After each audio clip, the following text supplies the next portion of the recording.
beyond the imperfections that people have normally, there are also the deliberate plants of the enemy.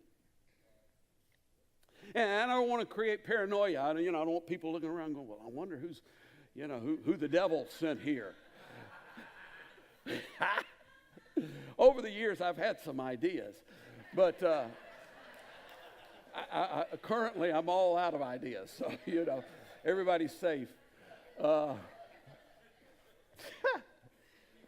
But it's always been an issue in the church. I mean, when Paul was saying goodbye to the Ephesians, he said, when I leave, I know that ravenous wolves will come among you. In fact, he said, even from your own number, there will be those that will arise and distort the truth in order to draw people away from themselves. And Peter had issues with that, and John had issues with that, and they wrote about it. And these are not overtly evil people necessarily. They're not people who necessarily came with an agenda.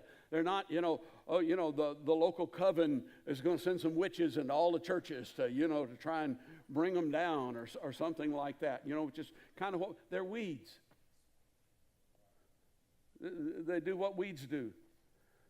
Take up all the resources, the air, the soil, the water, stunt the growth of those around without contributing or adding anything to it.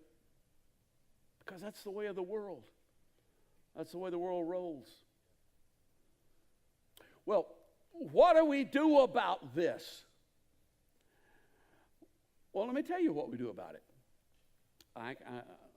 We persevere.